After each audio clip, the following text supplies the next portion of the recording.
Le XIVe siècle s'ouvre sous de sombres auspices, tel un funeste présage gravé dans le ciel chargé d'orages et de famine. Ce siècle sera celui de la grande épreuve, un temps où l'humanité vacille sous le poids d'un fléau invisible, où les certitudes de l'ordre féodal se fissurent, laissant entrevoir l'agonie d'un monde ancien. Ce siècle n'est pas seulement une ère de souffrance. Il est un tournant, une fracture brutale dans la grande marche du temps. Aujourd'hui, nous allons répondre à la question suivante. Dans quelle mesure les mutations économiques, démographiques et intellectuelles du XIVe et du XVe siècle ont-elles contribué à la transition du Moyen Âge vers l'époque moderne? Bienvenue dans l'histoire sans complexe.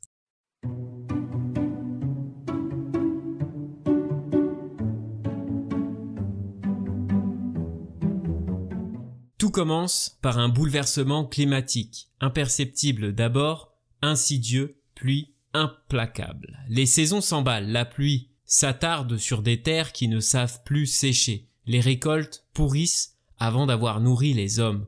Dès 1315, l'Europe connaît une grande famine qui s'étend comme une vague de désespoir, dépeuplant les campagnes et semant la mort dans les villes. En Catalogne, on se souvient encore de cette période, cette première année maudite, où le pain manqua et où les estomacs crièrent famine. Et lorsque le fléau de la disette s'estompe, c'est un fléau bien plus terrible qui s'apprête à fondre sur la chrétienté. La peste noire surgit en 1347, comme un souffle venu d'Asie, emporté par les navires marchands. À peine débarquée en Crimée, elle dévale les routes commerciales et se répand dans tout le bassin méditerranéen. Le 1er janvier 1348, la mort fait son entrée en Sicile, en Sardaigne, en Provence. À Orvieto, en l'espace de quelques semaines, on compte jusqu'à 500 décès par jour. En un mois, il ne reste plus rien d'une ville autrefois grouillante de vie. La peste bubonique, dans son implacable progression, mute en peste pulmonaire, rendant la transmission encore plus rapide, plus inévitable. Il n'est plus besoin d'être touché pour mourir. Un souffle, un regard, et déjà la maladie se propage. Les années passent, mais la peste demeure. Elle revient en vagues meurtrières. 1360, 1369, 1375. En Angleterre, la population chute de manière vertigineuse. De 3,7 millions d'âmes en 1348, il n'en reste que 2 millions en 1377. Ce n'est pas un simple épisode tragique, c'est un effondrement démographique, une purge du vivant qui laisse derrière elle un continent exsangue. Avant la catastrophe, l'Europe médiévale comptait 60 millions d'habitants. Après, ils ne sont plus que 40 millions, parfois moins. En Provence, sur 70 000 foyers en 1315, il n'en reste plus que 30 000 en 1471. Mais dans ce chaos, une transformation s'opère, car si la mort frappe, elle réorganise aussi l'ordre des choses. Le manque cruel de bras dans les champs fait monter les salaires, donnant aux paysans un pouvoir qu'ils n'avaient jamais connu. Les terres abandonnées retournent à la forêt, redessinant les paysages, asséchant les sols que l'homme avait surexploité depuis des siècles. La pression démographique s'effondre, laissant place à une société en mutation, où l'on commence à voir émerger de nouvelles opportunités pour ceux qui ont survécu. Ainsi, le XIVe siècle n'est pas seulement celui de la mort, il est aussi celui du basculement. La peste, les famines, les épidémies ne sont pas de simples tragédies, elles sont des catalyseurs d'un bouleversement profond, l'annonce d'une ère nouvelle. L'Europe médiévale, ébranlée dans ses fondations, vacille sur le seuil du changement. Déjà, dans l'ombre du XVe siècle, se dessinent les prémices d'une renaissance qui renaîtra sur les cendres d'un monde anéanti. L'Europe médiévale, après des siècles d'essor et de conquêtes agricoles, voit son modèle de croissance vaciller et s'effondrer dans un silence pesant marqué par l'épuisement des terres et la désorganisation de son économie. Ce qui avait fait la force du continent, c'est-à-dire l'extension continue des cultures, la création de villages nouveaux, la conquête patiente des forêts et des marécages, devient, au tournant du XIVe siècle, un poids que l'Europe n'est plus en mesure de porter. La chrétienté latine avait connu une phase d'expansion dévorante. Les forêts avaient reculé sous les coups de la hache des essarteurs.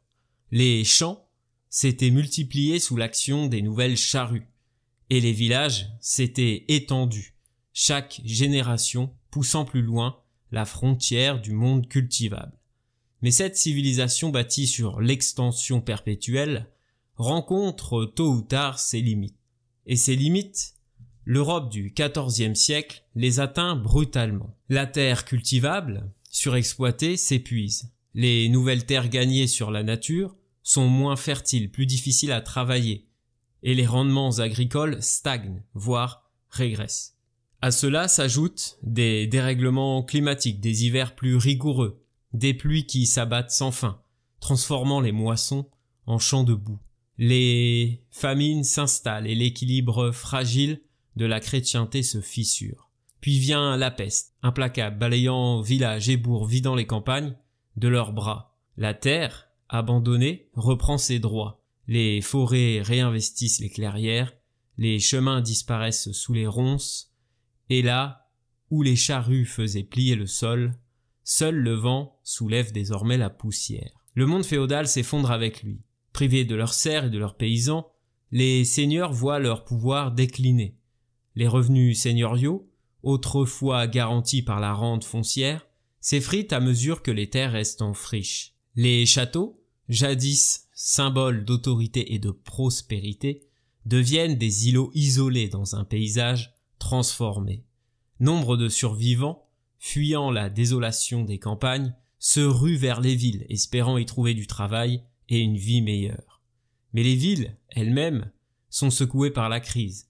La peste n'y a pas été plus clémente, et le commerce, moteur des échanges urbains, est frappé de plein fouet par la peur de la contagion. Car la peste ne se contente pas d'arracher les hommes à la vie. Elle brise aussi les routes qui les reliaient. Les caravanes marchandes s'arrêtent, les ports ferment, les foires se vident. Bruges, Venise, Gênes, ces centres bouillonnants où les richesses du monde s'échangeaient, voient leurs activités paralysées. L'or ne circule plus, les ballots de laine anglaise ne parviennent plus aux ateliers flamands, les grains ne quittent plus les greniers. L'Europe devient une mosaïque de marchés locaux, repliés sur eux-mêmes, où chacun tente de survivre à l'effondrement du grand commerce international. À cette catastrophe économique vient s'ajouter le chaos des armes. La guerre de 100 ans, interminable et destructrice, achève de désorganiser un continent déjà affaibli. Les armées ravagent les campagnes, brûlent les granges, pillent les greniers, détruisent les récoltes, encore debout. La guerre, dévoreuse de ressources, pousse les États à lever toujours plus d'impôts, à pressurer des populations déjà exsangues. La France et l'Angleterre s'enlisent dans un conflit où l'or, comme les hommes, s'épuise sans fin. Mais de ce chaos naît un changement. L'Europe, acculée par la crise, se réinvente. Face à l'instabilité monétaire, les marchands italiens perfectionnent la lettre de change. La finance se sophistique. Les banques de Florence et de Venise deviennent les nouveaux piliers d'une économie en mutation. Si les routes commerciales traditionnelles s'effondrent, les marchands tenaces en cherchent de nouvelles. Déjà au crépuscule du XVe siècle, certains songent à contourner les vieilles routes de la soie et à se lancer sur des mers inconnues. Ainsi, ce siècle de ruines n'est pas qu'un siècle de désolation. L'effondrement du modèle médiéval laisse place à un monde nouveau. L'Europe, ébranlée, meurtrie, dévastée, ne s'éteint pas. Au contraire, elle se prépare à une nouvelle ère, celle des grandes explorations, de la centralisation des États, du triomphe du commerce maritime et de la montée du capitalisme. De l'effondrement naît le renouveau, et sous les cendres du vieux monde, les braises d'une nouvelle renaissance commencent à rougeoyer. La peste noire ne se contente pas de ravager les corps, elle consume aussi les âmes.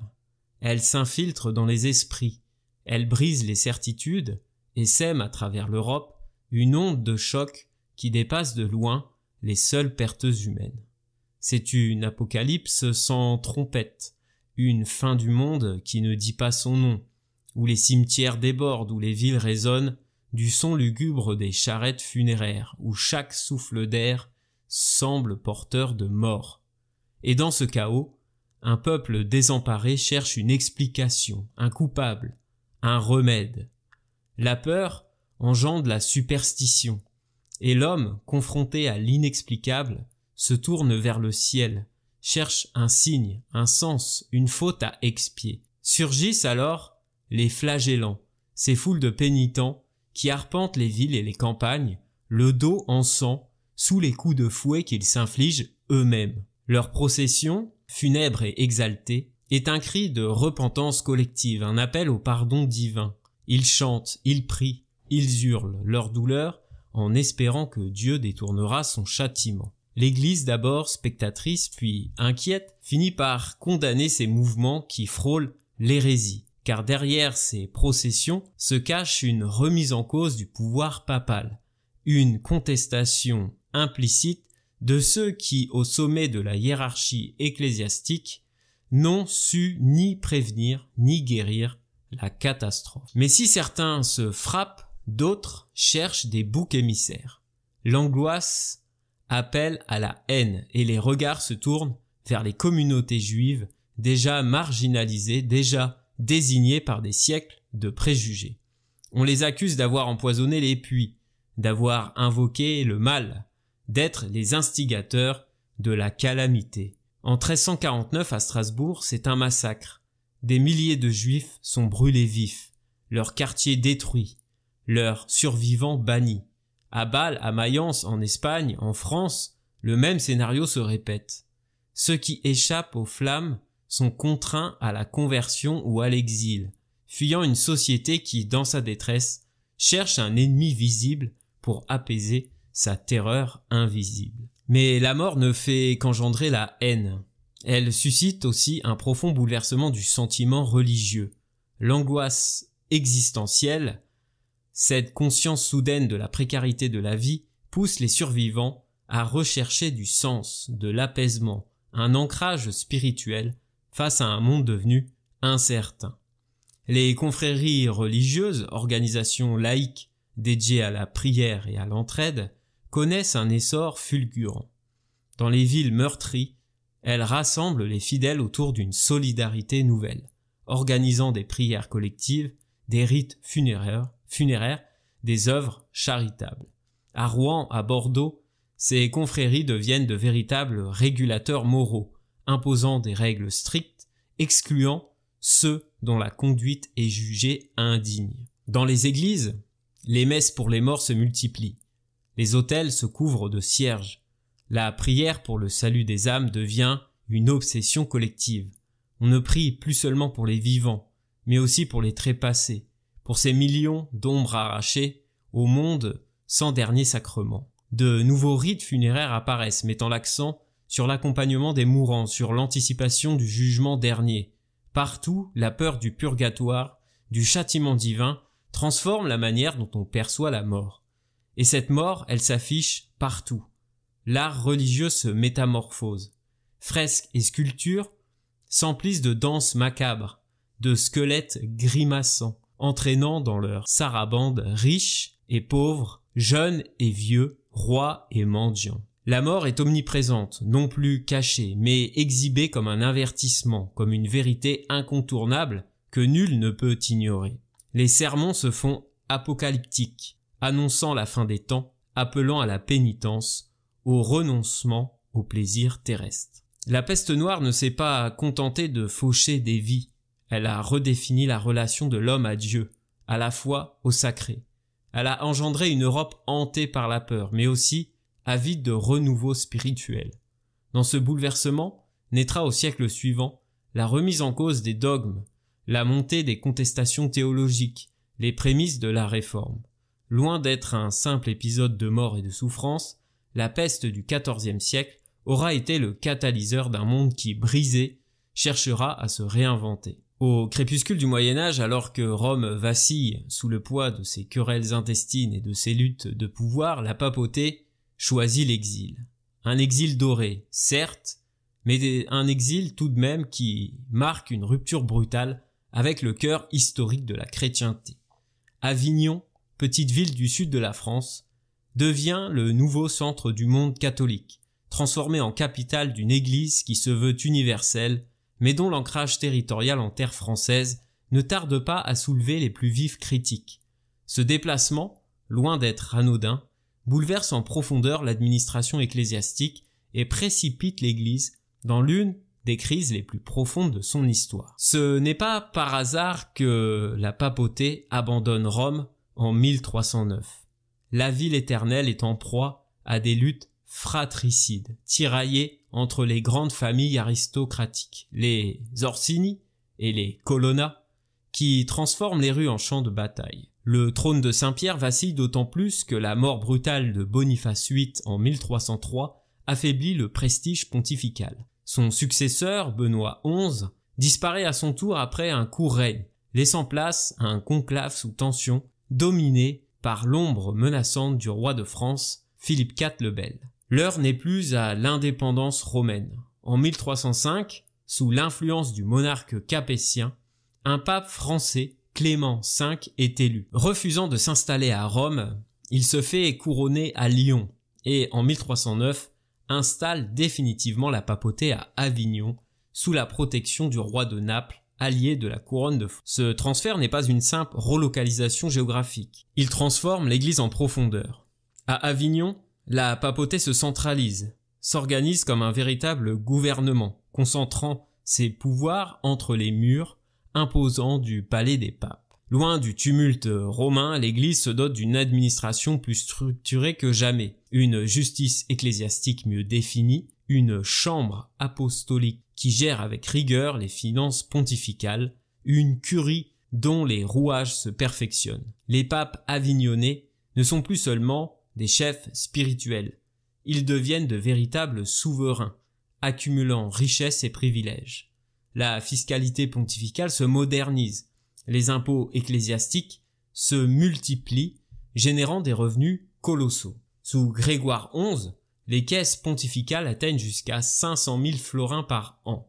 Mais cette prospérité a un prix, celui du scandale. L'avidité de la papauté choque, son luxe démesuré scandalise. De toute l'Europe montent les critiques contre cette église qui semble désormais plus préoccupée par l'or que par le salut des âmes. Pétrarque lui-même n'hésite pas à fustiger cette Babylone corrompue où les fastes éclipsent la piété. Mais ce n'est pas seulement l'opulence qui dérange. L'Église, désormais installée sur le sol français, paraît captive des intérêts du royaume capétien. La chrétienté, autrefois unie sous l'autorité papale, se divise. Les souverains du Saint-Empire et d'Angleterre voient d'un mauvais œil cette soumission apparente du Saint-Siège au roi de France. Peu à peu, la méfiance grandit, alimentée par les critiques des théologiens et intellectuels. Marcille de Padoue et Guillaume d'Occam, figures majeures de la pensée politique, contestent la toute-puissance pontificale et réclament une église gouvernée par un concile, plutôt que par un seul homme. À Paris, l'université s'élève contre les excès financiers de la papauté, dénonçant les abus et l'ingérence royale. Après plusieurs décennies de domination avignonnaise, la nécessité d'un retour à Rome s'impose. L'Église ne peut rester éternellement coupée de son berceau historique. C'est Grégoire XI, dernier pape avignonnais, qui prend cette décision en 1376, sous la pression des fidèles et de nombreuses voix réformatrices.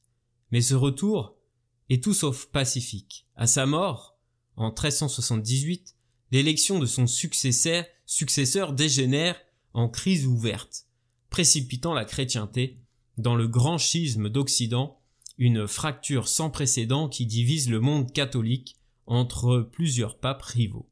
Que reste-t-il de cet épisode tumultueux? Une papauté plus structurée, plus efficace, mais profondément discréditée. Avignon a été un refuge, un bastion d'ordre dans une époque troublée, mais aussi une cage dorée où l'Église a perdu une partie de son autorité morale. Loin de Rome, elle s'est enrichie, mais elle s'est aussi aliéné une partie de la chrétienté. Ce déplacement, conçu comme un exil temporaire, s'est mué en crise durable, jetant les bases des contestations religieuses futures. L'Église, affaiblie par cet éloignement, s'apprête à plonger dans une période encore plus sombre, celle des divisions et des réformes. Avignon n'aura été qu'un prélude à un bouleversement bien plus profond. Le tonnerre gronde sur la chrétienté. À peine l'Église a-t-elle regagné Rome après l'exil d'Avignon qu'elle se jette dans une crise encore plus profonde. Une crise qui n'a ni précédent ni équivalent. Une déchirure qui laissera des séquelles irréparables.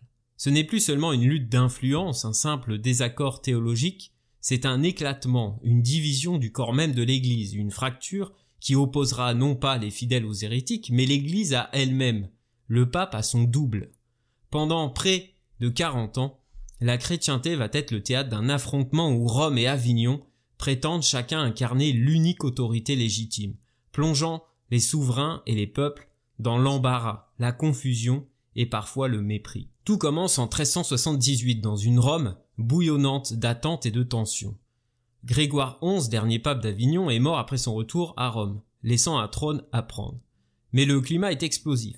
La foule romaine gronde. Elle refuse que le conclave dominé par des cardinaux français élise un nouveau pape qui pourrait ramener l'Église en Avignon. Sous la pression populaire, le Sacré Collège choisit un Italien, Bartolomeo Prignano, qui prend le nom d'Urbain VI. Une élection forcée, peut-être irrégulière, qui ne tarde pas à révéler l'instabilité de son bénéficiaire. Car Urbain VI ne tarde pas à décevoir ses soutiens et à se heurter à ses propres électeurs. Arrogant, brutal, il humilie les cardinaux, les insulte, les menace. Bientôt, une partie d'entre eux quitte Rome, gagne Fondi et proclame l'élection d'Urbain VI, invalide, déclarant qu'elle a été obtenue sous la contrainte. Ils élisent un autre pape, Robert de Genève, qui prend le nom de Clément VII et installe sa cour à Avignon. En quelques mois, le cœur de la chrétienté se fend en deux. Deux papes, deux centres de pouvoir, deux visions du monde. Et si l'Europe se divise, d'un côté, la France, l'Écosse, l'Espagne et le royaume de Naples se rangent derrière le pape d'Avignon, tandis que l'Angleterre, l'Empire germanique, les Flandres, la Hongrie et le Portugal soutiennent celui de Rome. La papauté, censée incarner l'unité du monde chrétien, devient un facteur de rupture. Chaque camp excommunie l'autre, chaque pape lève des impôts pour financer sa propre cour, chaque souverain doit choisir son allégeance. Et le peuple, lui, que doit-il croire?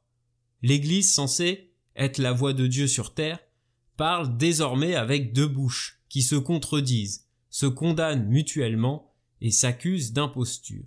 Les décennies passent et l'impasse demeure. L'Église est paralysée par son propre déchirement. L'Université de Paris et plusieurs théologiens tentent de proposer une solution, la convocation d'un concile général, capable de mettre fin à cette aberration. En 1409, le concile de Pise est convoqué dans l'espoir de trancher le nœud gordien. Les cardinaux présents y déposent les deux papes rivaux et élisent un nouveau souverain pontife, Alexandre V.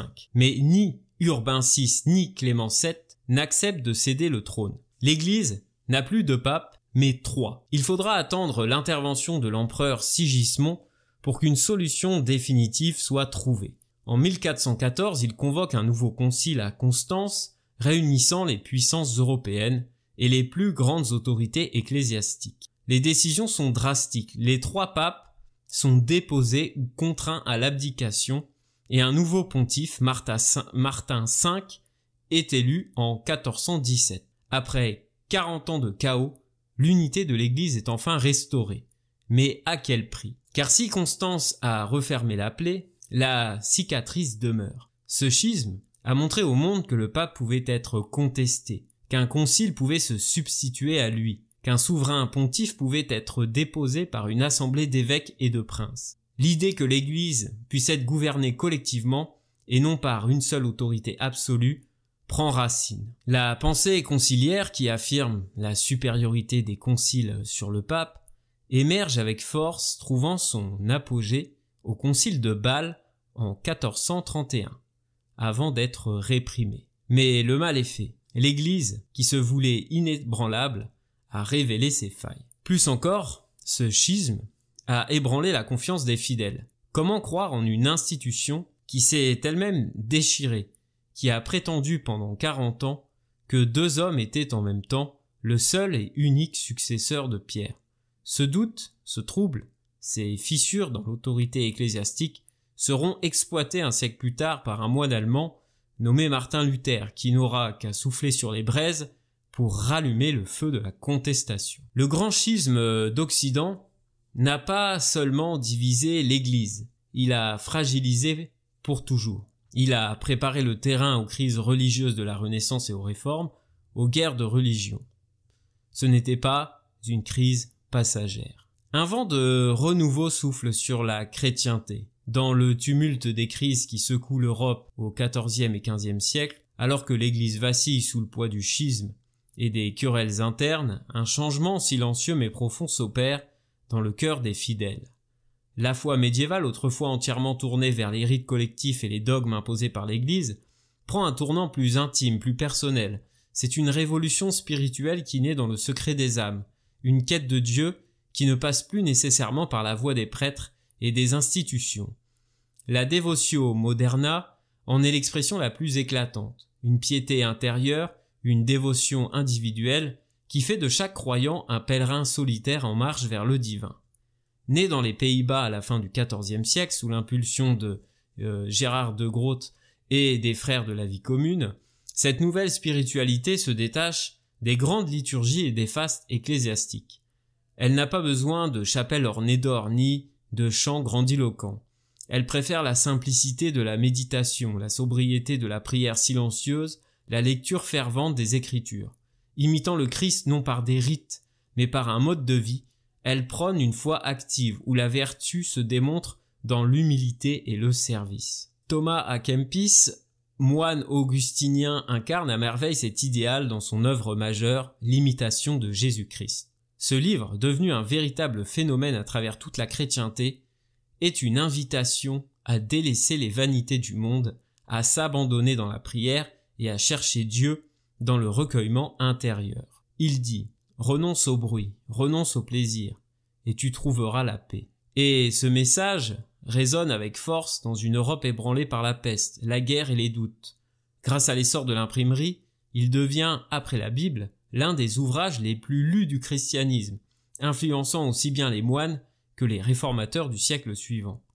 Mais ce nouvel élan ne s'arrête pas à une simple dévotion personnelle. Il s'accompagne d'une remise en cause progressive des dogmes établis. Car si un homme peut prier seul, méditer seul, chercher Dieu dans son fort intérieur, alors pourquoi aurait-il besoin d'une église pour dicter sa relation au sacré? De plus en plus de voix s'élèvent pour contester la mainmise du clergé sur le salut des âmes. Des figures comme Jean Wycliffe et Jean Hus remettent en question le rôle des sacrements, dénoncent les abus du clergé et appellent à un retour à une foi plus directe, débarrassée des intermédiaires ecclésiastiques. Le mysticisme lui-même se renouvelle. Il ne se cantonne plus au monastère, il se diffuse parmi le clergé séculier et les laïcs. Des penseurs comme Maître Eckhart, Ruysbroeck, Toller et Suso prônent une union directe avec Dieu, parfois en rupture avec l'enseignement officiel de l'Église. Certains courants vont même plus loin, flirtant avec l'hérésie, comme les Bégards et les frères du libre esprit, qui refusent toute contrainte dogmatique et prônent une liberté totale dans la relation avec Dieu. Toutes ces évolutions, ces bouleversements, ces remises en cause ne sont pas sans conséquences. Ils ébranlent les fondations du pouvoir ecclésiastique et préparent, sans le savoir, l'une des plus grandes fractures de l'histoire de la chrétienté. Luther, Calvin et les réformateurs du XVIe siècle puiseront dans ces courants pour construire leur propre contestation. Ils reprendront cette idée que la Bible doit être accessible à tous, que la foi ne peut être dictée par Rome, que chaque croyant a un accès direct au divin, sans qu'un prêtre ne lui impose les règles du salut. Ainsi, la Devotio Moderna et le rejet progressif du dogme médiéval ne sont pas de simples évolutions spirituelles. Ils sont les premiers frémissements d'une transformation radicale du christianisme. Loin du tumulte des conciles et des conflits politiques, dans le silence des monastères, dans les chambres où l'on recopie patiemment des ouvrages pieux, dans les cœurs des fidèles lassés des fastes de l'Église, une nouvelle manière de croire est née. Elle s'étend doucement, discrètement, mais elle changera l'histoire. Après le chaos, après la mort, après la désolation, l'Europe du XVe siècle se relève lentement, mais sûrement. Les plaies du siècle précédent ne sont pas oubliées, mais elles commencent à cicatriser. Les villages désertés retrouvent une vie, les champs en friche se couvrent à nouveau de blé, et dans les villes, le frémissement d'une nouvelle prospérité se fait entendre. Ce n'est pas encore la renaissance flamboyante des arts et des sciences, mais c'est la reconstruction patiente d'un monde qui a survécu au pire et qui désormais se prépare à renaître. La première étape de cette résurrection, c'est la stabilisation de la population. Pendant un siècle, la peste a frappé par vagues successives, emportant avec elle des générations entières et vidant les campagnes. Mais au XVe siècle, la maladie perd de sa virulence. Elle ne disparaît pas, mais elle tue moins. Les survivants, eux, ont appris. La quarantaine, l'isolement des malades, l'amélioration des conditions sanitaires dans certaines villes permettent de contenir les nouvelles épidémies. Et puis, il y a une chose que la peste a laissée derrière elle, un espace dégagé. Moins de bouches à nourrir signifie moins de pression sur les terres, une meilleure alimentation pour les survivants, des conditions de vie plus favorables. La population qui s'était effondrée amorce une lente remontée. D'environ 40 millions d'habitants en 1400, l'Europe en comptera près de 55 millions un siècle plus tard. Cette renaissance ne se limite pas aux campagnes. Dans les villes aussi, la vie reprend. Après des décennies de stagnation, les migrations reprennent leur cours. Les campagnes envoient à nouveau des bras vers les centres urbains. Bruges, Venise, Florence, ces cités marchandes qui avaient connu le déclin retrouvent leur effervescence. L'essor du commerce stimule la croissance urbaine et avec elle, une densification des infrastructures. Marchés, places, écoles, routes, tout se développe pour accompagner ce redressement économique. Partout, l'activité renaît. Mais ce n'est pas seulement les villes qui se transforment, c'est aussi la manière de produire. L'artisanat, autrefois cantonné à de petits ateliers familiaux, commence à adopter une organisation plus rationnelle. Les corporations, qui régulaient strictement la production et l'apprentissage, évoluent pour s'adapter à une demande croissante. Dans certaines régions, notamment en Flandre et en Italie, apparaissent les premières manufactures, des structures de production plus vastes où plusieurs dizaines d'ouvriers travaillent sous un même toit. Cette évolution préfigure déjà les mutations économiques qui, au siècle suivant, ouvriront la voie au capitalisme marchand. Le renouveau s'observe aussi dans les champs. L'agriculture, qui avait souffert des famines et des épidémies, connaît un second souffle grâce à l'amélioration des outils et des techniques. La charrue à versoir, plus performante, permet un labourage plus profond et plus efficace, augmentant ainsi les rendements, en particulier dans le nord de l'Europe où les sols sont lourds. Les moulins à vent et à eau, de plus en plus répandus, mécanisent certaines tâches agricoles, réduisant la dépendance à la main-d'œuvre humaine. On expérimente de nouvelles variétés de céréales, plus résistantes aux hivers rigoureux et aux sécheresses imprévues. La rotation triennale, qui permet de laisser une terre au repos une année sur 3, devient un usage courant, évitant l'épuisement des sols et assurant une meilleure productivité. Mais la plus grande transformation, c'est l'évolution du paysage rural. Certaines terres, trop pauvres, trop difficiles à exploiter, sont peu à peu abandonnées, laissant place à une reforestation progressive.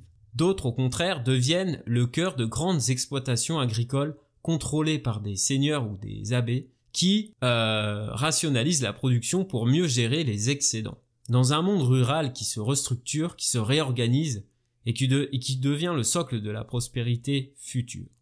Ainsi, le XVe siècle marque la transition entre un Moyen-Âge frappé par les crises et une Europe en pleine reconstruction. Les plaies du siècle précédent ne sont pas totalement refermées, mais elles ne saignent plus. Le tumulte du grand schisme d'Occident n'a laissé derrière lui qu'un champ de ruines.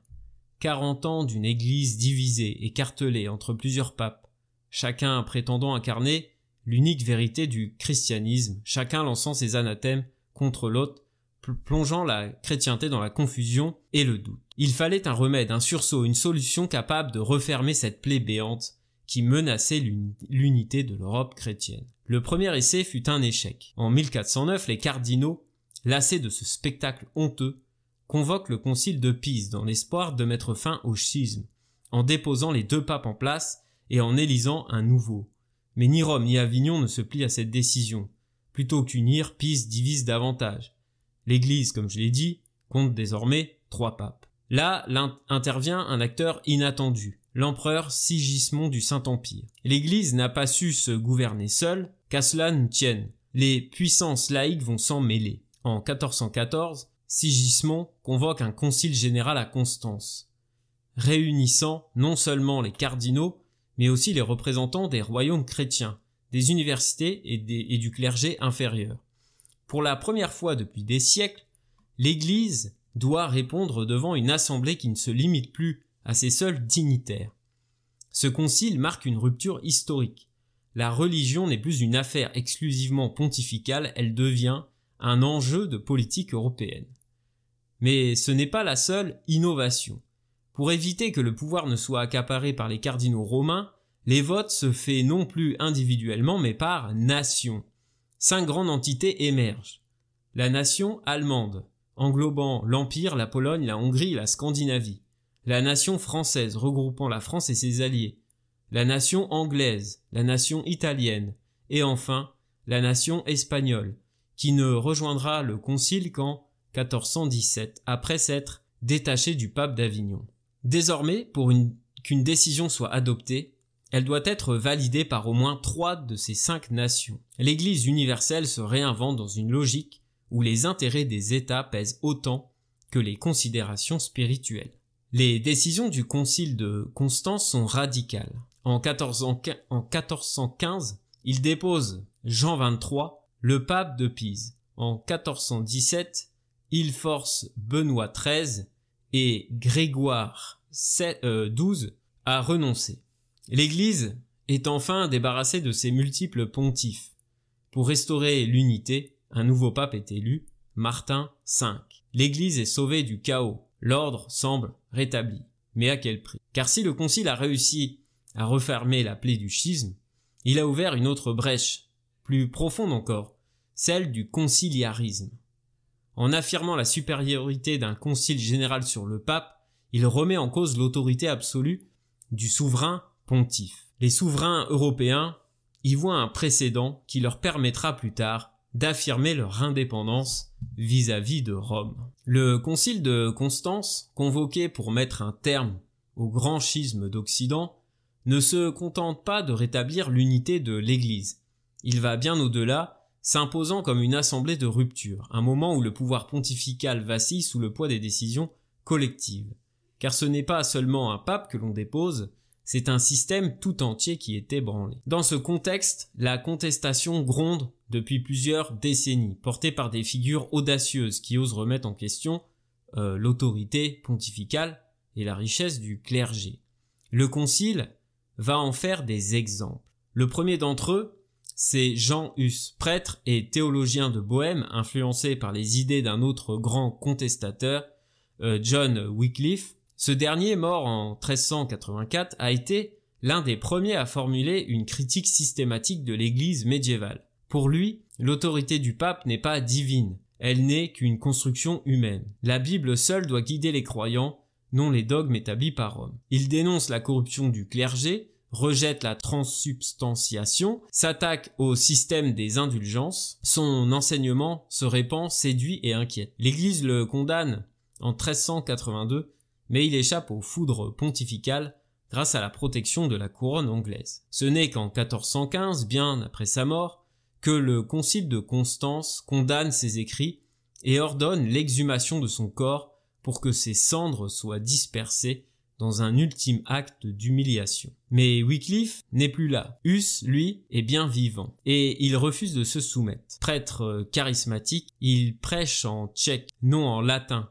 pour rendre la foi accessible au peuple. Il critique les abus du clergé, rejette le luxe ostentatoire des prélats et défend la communion sous les 2 espèces, un principe connu sous le nom d'utraquisme. L'Église voit en lui une menace directe. Excommunié en 1412, il est convoqué à Constance en 1414 sous la promesse d'un sauf-conduit impérial. Mais cette promesse est un piège. Dès son arrivée, il est arrêté, emprisonné, jugé pour hérésie. Refusant de renier ses idées, Il est condamné au bûcher et brûlé vif le 6 juillet 1415. Son disciple, Jérôme de Prague, connaîtra le même sort un an plus. Mais leur mort ne met pas fin à leur influence. En Bohême, l'indignation se transforme en révolte. Le peuple se soulève, exige la mise en application des idées de Huss. La guerre éclate. Les guerres hussites ensanglantent la région de 1419 à 1434. L'Église, incapable de réprimer totalement le mouvement, doit composer avec cette nouvelle réalité. Un schisme territorial s'installe, préfigurant les contestations prochaines. Mais avant d'en arriver là, un autre combat se joue dans les coulisses de Constance, car le concile ne veut pas être un simple événement ponctuel. Il veut s'instituer comme un organe régulier de gouvernement de l'Église. En 1417, il adopte le décret Fréquens qui impose la convocation d'un concile tous les 5 ans, puis tous les 10 ans, affirmant ainsi la nécessité d'un contrôle collectif sur le pouvoir du pape. Le temps des conciles touche à sa fin. L'Église, secouée par le grand schisme, à un moment vacillait sous l'ombre du conciliarisme, cette idée révolutionnaire qui prétendait faire de l'autorité papale une simple instance parmi d'autres. Eugène IV engage le premier acte de cette guerre souterraine. Le concile de Bâle, 1431-1449, qui se voulait le continuateur du concile de Constance, entend imposer définitivement la suprématie conciliaire sur la papauté. Mais Eugène IV n'a aucune intention de se laisser dicter la loi par cette assemblée. En 1438, sous prétexte que la situation politique à Bâle est instable, il ordonne le transfert du concile à Ferrare, puis à Florence en 1439. Ce déplacement n'est pas anodin. Il s'agit d'un coup stratégique pour affaiblir les conciliaires en les privant de leur base de pouvoir. Mais tous ne suivent pas. Une partie du concile refuse le transfert et, dans un geste défiant toute autorité pontificale, va jusqu'à déposer Eugène IV et élire un antipape, Félix V, Amédée VIII de Savoie, en 1439. Le spectre du schisme réapparaît. Deux pouvoirs s'opposent à nouveau. Mais Eugène IV n'est pas homme à se laisser destituer sans réagir.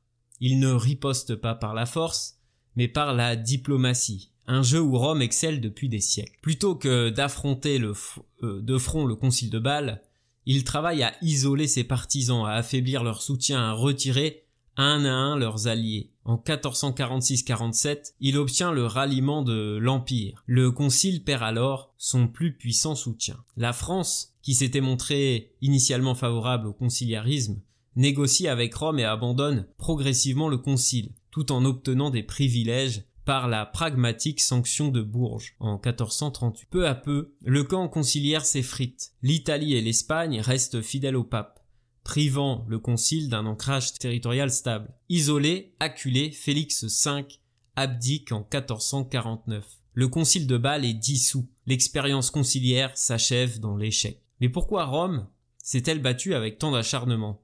Pourquoi cette guerre pour l'autorité pontificale fut-elle si implacable? Parce qu'il ne s'agissait pas seulement d'un débat théologique, mais d'un enjeu politique, institutionnel et financier. Laisser triompher le conciliarisme, c'était fragmenter l'Église, la transformer en une confédération de pouvoirs régionaux, chaque concile devenant un parlement capable de limiter l'autorité du pape. Une telle structure aurait ouvert la porte à des interventions plus fortes des souverains laïcs dans les affaires religieuses, affaiblissant irrémédiablement l'indépendance du Saint-Siège. Rome aurait alors perdu son contrôle de centre de la chrétienté, devenant une simple autorité parmi d'autres. C'était aussi un combat pour préserver la primauté du pape. Le pouvoir pontifical repose sur l'unicité de la succession apostolique de Pierre. Si un concile devient souverain, alors le pape n'est plus qu'un administrateur, un primus inter pares sans véritable autorité. Un danger mortel pour la papauté qui, depuis des siècles, s'est construite sur l'image d'un pouvoir infaillible et absolu. Enfin, il y avait une dimension économique cruciale. Le conciliarisme était porté par des théologiens et des docteurs en droit, issus des grandes universités européennes, qui cherchaient à limiter les prérogatives du pape sur la nomination des évêques et la gestion des richesses de l'Église. Or, la papauté avait déjà perdu une partie de ses revenus, à cause du schisme d'Occident. Accepter le conciliarisme, c'était risquer de voir les taxes sur les bénéfices ecclésiastiques remises en cause, fragilisant le financement du Saint-Siège et son autonomie financière. La victoire pontificale de 1449 enterre définitivement ce rêve conciliaire. Le conciliarisme a peut-être échoué à s'imposer dans l'Église universelle, mais il a semé une graine qui, en France, prendra racine sous une forme nouvelle et durable, le gallicanisme. Ce n'est plus une simple querelle théologique entre cardinaux et papes, mais une mutation profonde des relations entre le pouvoir royal et l'Église. À travers cette évolution, le royaume de France affirme peu à peu son indépendance spirituelle vis-à-vis de Rome, dessinant un modèle où l'autorité du pape n'est plus absolue, où l'Église nationale acquiert ses propres libertés, protégée et dirigée par son souverain. Dès le XIVe siècle, la France a joué un double jeu avec la papauté. Officiellement fidèle au Saint-Siège, elle n'a cessé d'explorer des moyens de limiter son influence sur son propre clergé. L'Université de Paris, grande actrice du débat religieux, milite depuis longtemps pour une église plus autonome, où la primauté des conciles pourrait encadrer l'autorité du pape. Mais c'est surtout le contexte politique de la guerre de 100 ans qui pousse la monarchie à s'émanciper davantage. Face à une église affaiblie par le schisme et les luttes conciliaires, le roi de France comprend qu'il a une carte à jouer, celle d'un pouvoir religieux sous son contrôle, plutôt que soumis à un pontife étranger. C'est dans cette logique que Charles VII promulgue le 7 juillet 1438 la pragmatique sanction de Bourges, un texte fondamental qui redéfinit la place de l'Église dans le royaume. Par cette déclaration, la France se dote de règles ecclésiastiques propres, sans attendre l'aval de Rome. Désormais, les évêques et abbés seront élus par leur chapitre et non plus nommés par le pape. Les impôts pontificaux sont limités. Les anates, ces taxes imposées par Rome sur les bénéfices ecclésiastiques, sont abolies. En intégrant dans le droit français certaines réformes issues du Concile de Bâle, pourtant discréditées sur la scène internationale, Charles VII envoie un message clair. La France ne sera pas une province ecclésiastique entièrement soumise aux décisions romaines. Mais si la pragmatique sanction renforce le pouvoir royal sur l'Église, elle ouvre un conflit durable avec Rome.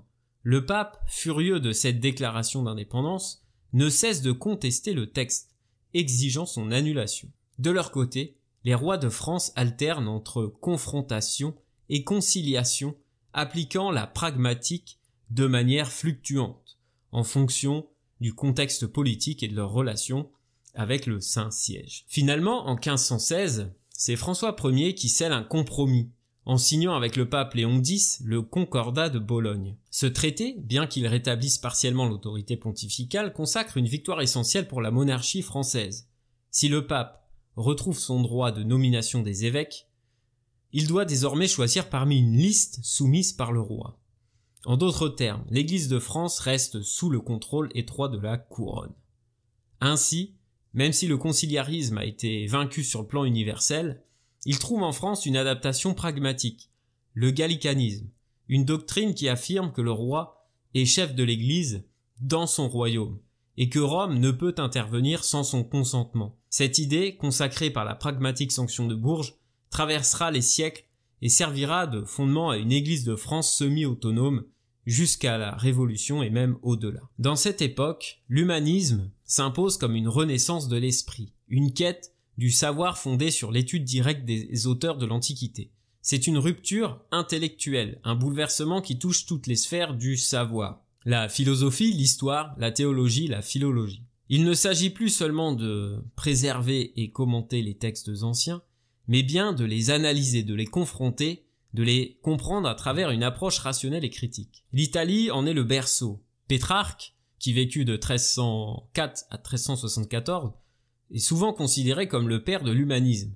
Il s'attelait à redécouvrir et restaurer les manuscrits antiques, affirmant que la sagesse des anciens devait servir de fondement à la culture moderne. Derrière lui, Poggio Bracciolini parcourt les monastères d'Europe, fouillant les bibliothèques oubliées pour en exhumer les œuvres de Cicéron, de Tite-Live, de Lucrèce, autant de trésors intellectuels tombés dans l'oubli au cours des siècles. Mais cette redécouverte n'est pas qu'une simple admiration. Elle est mise à l'épreuve de la critique, soumise à une relecture minutieuse, débarrassé des erreurs accumulées au fil des siècles. C'est Lorenzo Valla, au XVe siècle, qui incarne cette approche la plus radicale. Il ne se contente pas d'exhumer les textes, il les dissèque, les démonte, les expose à la lumière crue de la raison. Son analyse de la donation de Constantin, ce document censé prouver que l'empereur Constantin aurait cédé le pouvoir temporel sur l'Occident au pape, est un véritable séisme intellectuel. À travers une étude rigoureuse de la langue latine employée, il démontre que ce texte n'a pu être écrit au IVe siècle, mais qu'il date en réalité du 8e siècle, prouvant ainsi qu'il s'agit d'un faux. Cette révélation ébranle les fondements même de l'autorité temporelle de la papauté, dévoilant une vérité que l'Église aurait préféré voir dissimulée. Mais Valla ne s'arrête pas là. Il applique la même méthode philologique aux textes religieux, contestant la traduction de la Vulgate et remettant en cause certaines pratiques ecclésiastiques. Son travail, d'abord censuré, sera pourtant repris par Érasme, Luther et les penseurs de la Réforme, faisant de lui un précurseur involontaire des bouleversements religieux à venir. Mais l'humanisme ne se limite pas à la critique des textes latins. À la fin du XVe siècle, l'intérêt pour le grec ancien se développe, permettant une lecture plus fidèle des œuvres de Platon et d'Aristote. Cette redécouverte stimule un renouveau philosophique, notamment avec l'essor du néoplatonisme à Florence, sous l'impulsion de Marsile Ficine, qui réconcilie la pensée antique avec le christianisme dans une synthèse audacieuse. Loin d'un simple retour en arrière, cette relecture de l'Antiquité devient un levier pour la modernité, un point de départ pour une pensée renouvelée, affranchie des dogmes rigides. Dans les Pays-Bas et en Allemagne, l'humanisme s'imprégna d'un esprit de réforme religieuse. Érasme de Rotterdam incarna cette fusion entre érudition et critique morale. Il prôna un humanisme chrétien fondé sur la redécouverte des textes bibliques originaux. Il dénonça les excès du clergé, le formalisme religieux et la corruption de l'Église. Son œuvre, l'éloge de la folie, fut une sature mordante des abus ecclésiastiques. Mais sa contribution la plus décisive fut sa traduction du Nouveau Testament en grec, qui permit une lecture plus fidèle des Écritures et influença directement les futurs réformateurs. L'essor de l'imprimerie à Mayence et à Bâle facilita la diffusion de ses idées critiques. En Allemagne, Martin Luther s'inspira des travaux d'Érasme pour nourrir sa propre remise en question de l'Église catholique. En France, l'Université de Paris devient le théâtre d'un affrontement idéologique. Les scolastiques attachés à la logique aristotélicienne, dont j'ai parlé dans l'épisode précédent, et à la théologie médiévale, s'opposèrent aux humanistes influencés par les modèles italiens qui prônaient une lecture critique des textes antiques et religieux. Ce débat marqua une transition vers une pensée plus rationnelle, où la raison et la philologie remplacèrent progressivement l'argument d'autorité. L'humanisme français trouva une application concrète dans la réforme de l'administration et de l'éducation, devenant un outil de pouvoir et un levier de transformation politique. L'Angleterre adopta l'humanisme sous une forme plus politique et sociale, façonnée par les tensions religieuses et l'évolution du pouvoir monarchique. Thomas More incarna cet humanisme engagé dans la politique avec son œuvre Utopia, qui décrivit une société idéale fondée sur la justice et l'égalité, en opposition aux abus du régime des Tudors. Conseiller d'Henri VIII, il tenta de concilier les idéaux humanistes avec la monarchie, mais son refus de reconnaître la rupture avec Rome lui valut l'exclusion. John Colet, théologien influencé par Érasme, milita pour une réforme du clergé et un retour à une foi plus pure et plus dépouillée. Il fonda la St. Paul's School, où il introduisit un enseignement inspiré des Studia Humanitatis, mettant l'accent sur l'éthique et la lecture critique des textes religieux. Ainsi, l'humanisme anglais ne fut pas seulement un retour aux lettres classiques, mais un ferment de réformes politiques et religieuses. L'influence de l'humanisme se fit également sentir dans l'administration des États. François Ier en France, Henri VIII en Angleterre et les Habsbourg dans le Saint-Empire adoptèrent des réformes inspirées des idées humanistes. La centralisation du pouvoir s'accompagna d'une administration plus efficace, où les fonctionnaires furent formés à la rhétorique et à la logique aristotélicienne. Le latin classique devint la langue des chancelleries et des documents officiels, uniformisant la communication au sein des États. Des humanistes comme Guillaume Budet en France et Thomas More en Angleterre jouèrent un rôle clé dans la réorganisation des finances et des affaires judiciaires. Dans le Saint-Empire, l'influence d'Érasme poussa Charles Quint à rationaliser son administration. Même la diplomatie évolua sous l'influence des humanistes, les ambassadeurs étant désormais formés au Studia Humanitatis, ce qui leur permit de mener des négociations plus fines et plus stratégiques. L'humanisme transforma durablement l'Europe. Il forma une élite intellectuelle capable de gérer des administrations complexes. Il encouragea l'esprit critique et favorisa la diffusion des idées réformistes qui nourriront plus tard la réforme protestante. Il devint un outil de pouvoir permettant aux rois de mieux contrôler le discours politique et religieux dans leur royaume. Il ne fut pas seulement une redécouverte des textes antiques, mais une véritable révolution intellectuelle qui bouleversa les arts, les sciences, la religion et les institutions. Il ouvrit une brèche dans la pensée médiévale, annonçant la modernité intellectuelle de l'Europe et préparant les grandes mutations qui allaient redessiner le monde. Merci d'avoir écouté le podcast jusqu'au bout. Je vous invite à liker la publication, à vous abonner à la chaîne et à transférer, à diffuser cet épisode partout où vous le pouvez. À bientôt.